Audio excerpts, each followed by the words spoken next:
Welcome to the second to last match of this 29th Grand Arena season, and I'm playing against Lord Wolf. I think I've played them before, or at least we've been in the same part for several times already.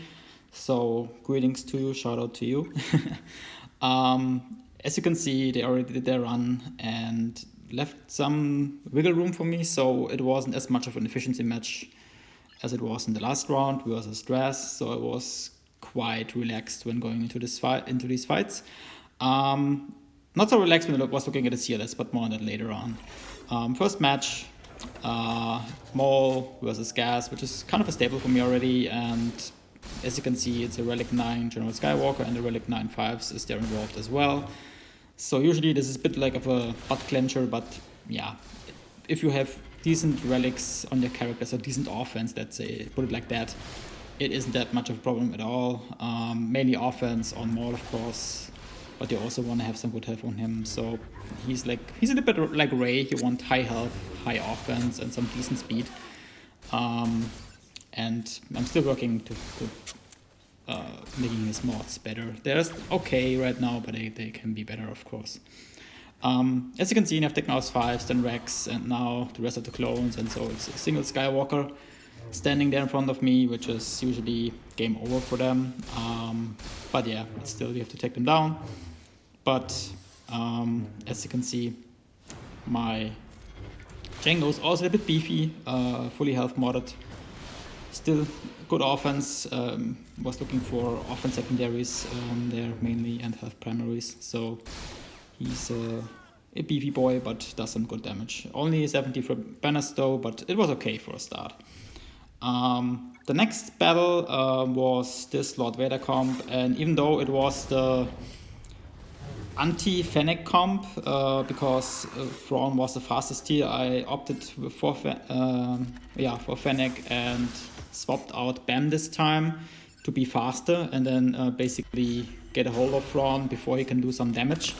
And for that I put in Sam, but the risk of course is when you do that, you don't have your security guard, which is Bam. So here almost, oh no, he was taken out. So I lost, I lost my tank there.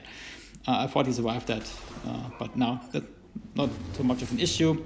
Taking out Maul and Thrawn then, and then putting down the armor shred, because last time when it was crucial I forgot it, or didn't really pay attention, and now just 2 versus 4, but now because of the counter attack it is 1.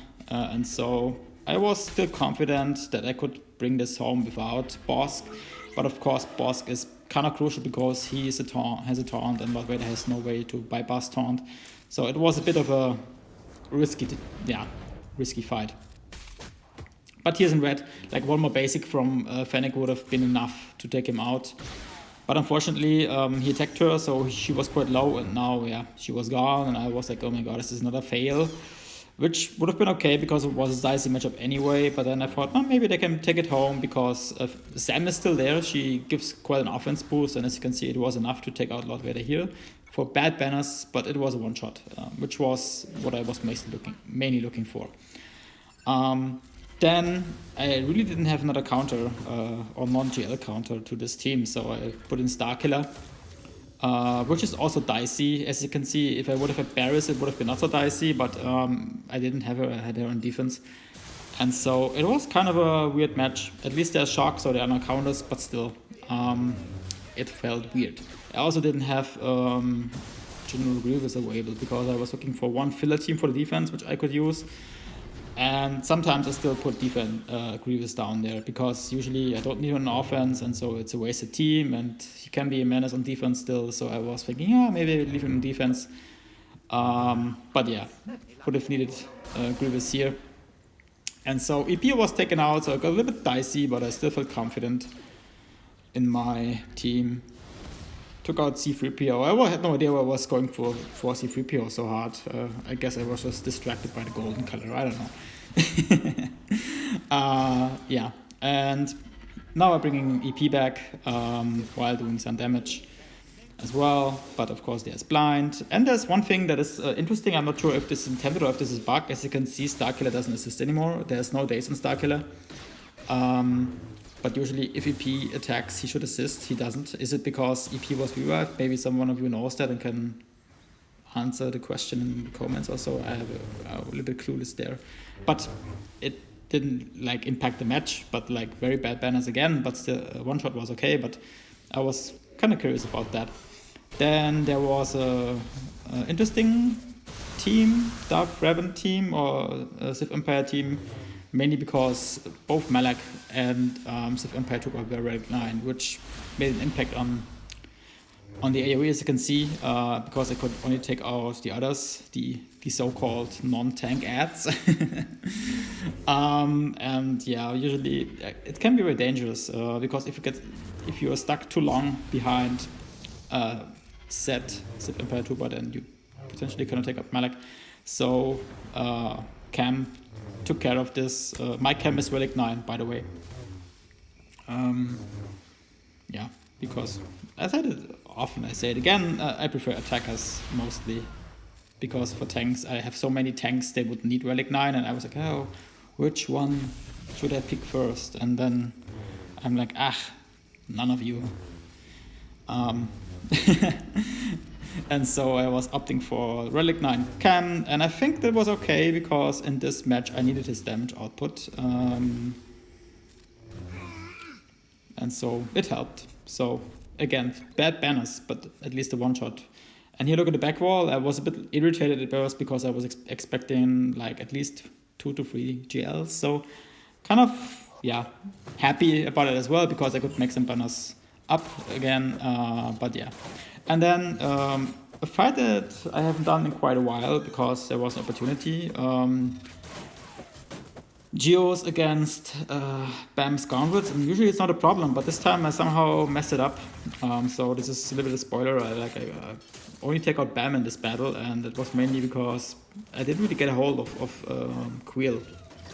And of course, Boba is a menace as well. Like with his rocket, takes out characters left and right.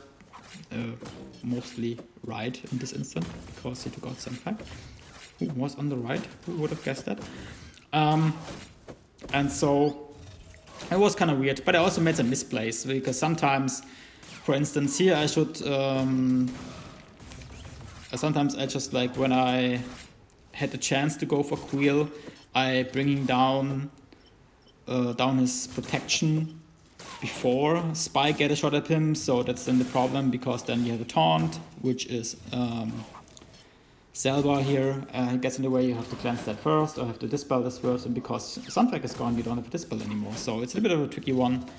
And yeah, so double tank, essentially, or like one tank, one healer, like a pseudo tank, made this quite a bit of a tricky battle. And then, of course, Gideon is out, and so there's no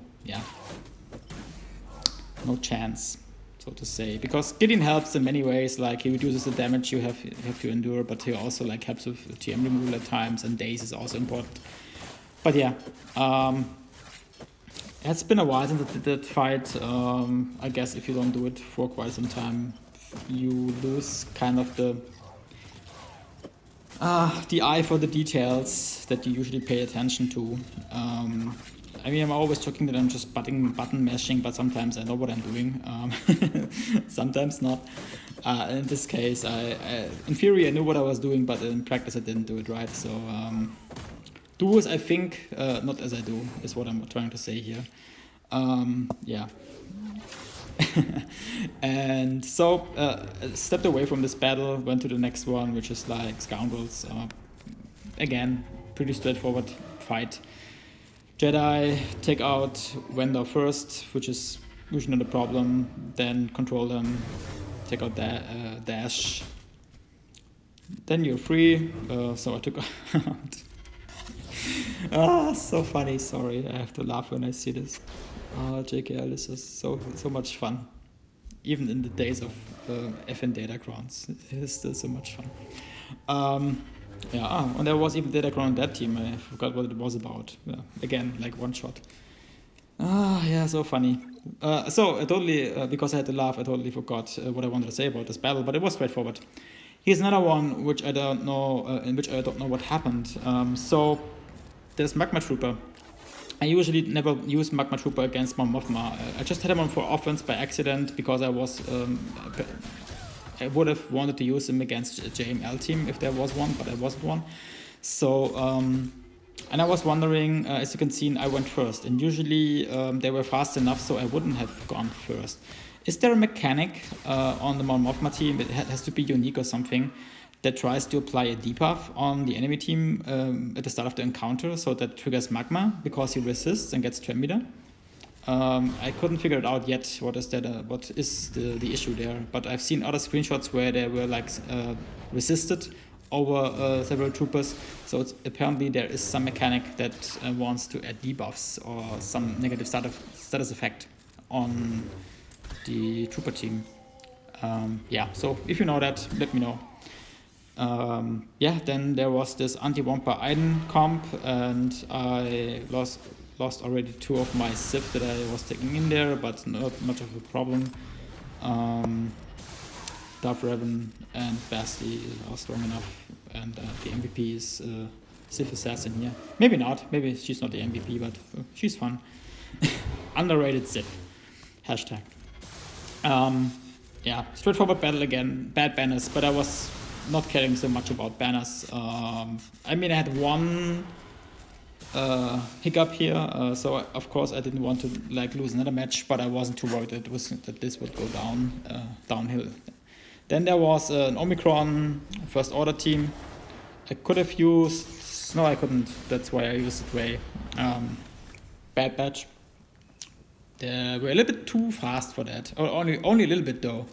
My Echo was quite fast, so almost had them, but eventually I didn't, so that's why I'm using Gray here.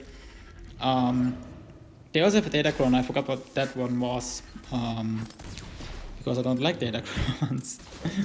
Especially the new ones. Oh my god, like with this trim stuff and this, I really don't know, it kind of ruins the game for me right now.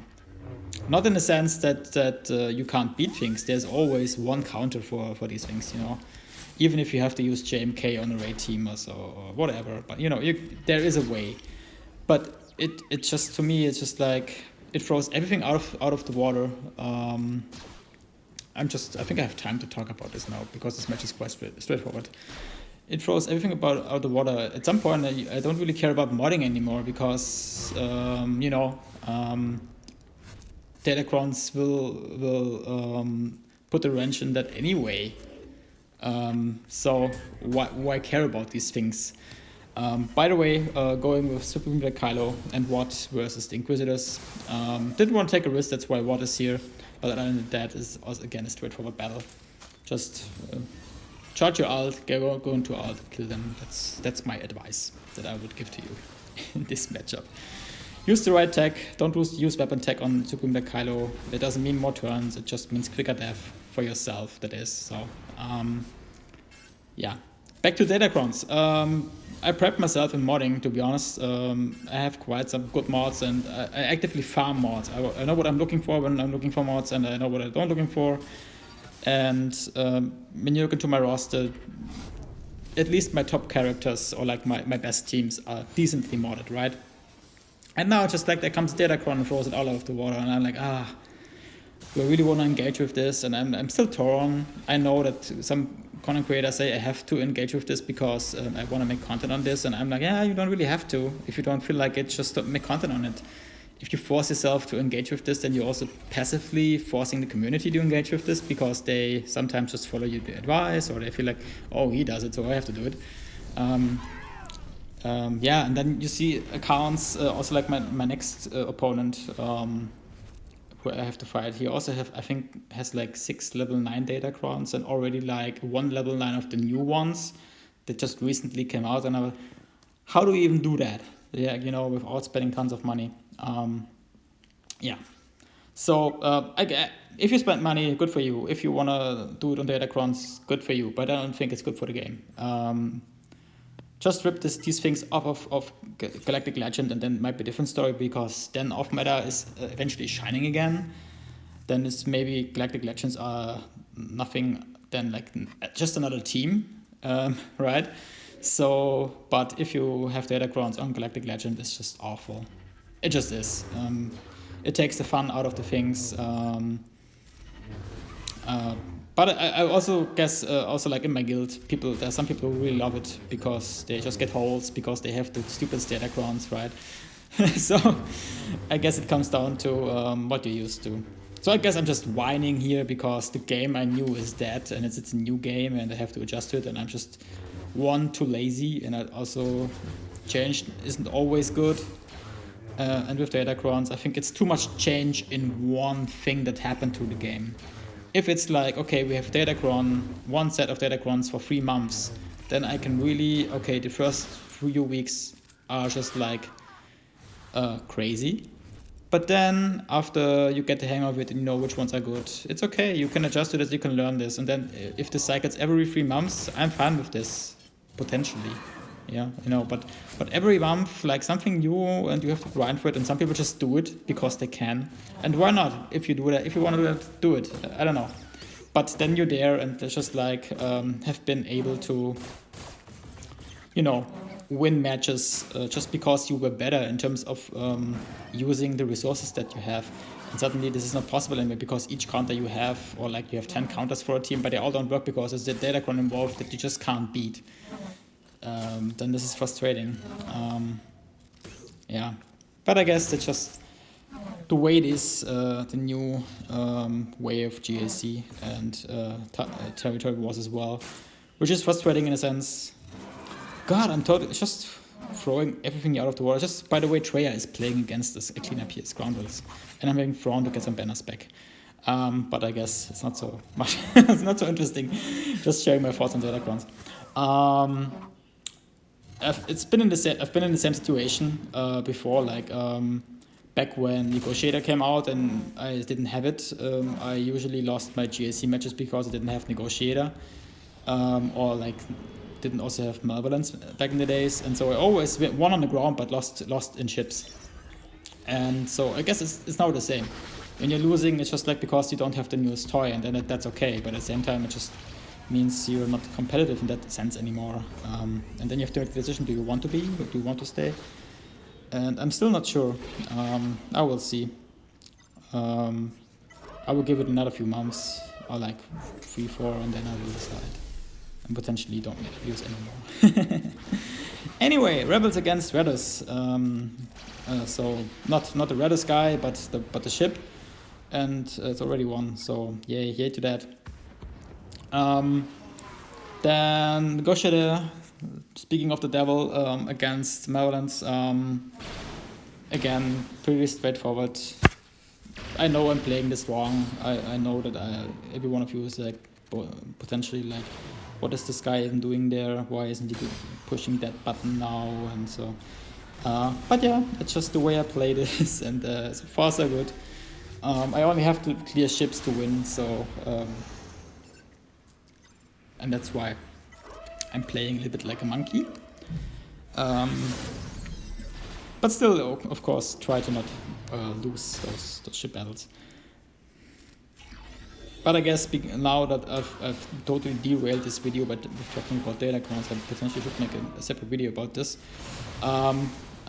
Yeah, there is not much merit in commenting anyway. So all the ground battles have been straightforward. I think with JMK versus Starkiller, there's not much to talk about. It's just you've seen what happened. So it's straightforward, especially since when you have Datacron, yay, right. When I have it, of course, I use it. But also without Datacron, JMK versus Starkiller is straightforward. Yeah, and now I only have to take out Spy, who is hidden there, of course, which is a little bit annoying. So here I wasn't sure. I should have brought in Rex to recover some banners potentially in terms of protection on 5s and JKA, but I didn't do it. So took out Spy here with the big hit and got 70 banners, which was okay still.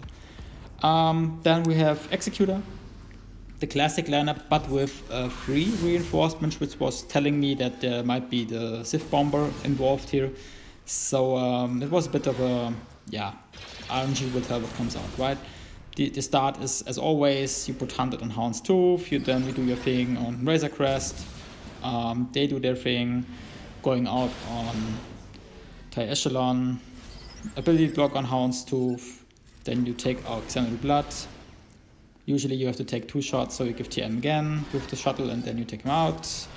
And now it's a bit unfortunate, I have target lock, but there is not enough turn meter on Houndstooth, so I call in the special forces, and ideally you have over 50% turn meter, then you get a chance to stun and ability block with this call to assist.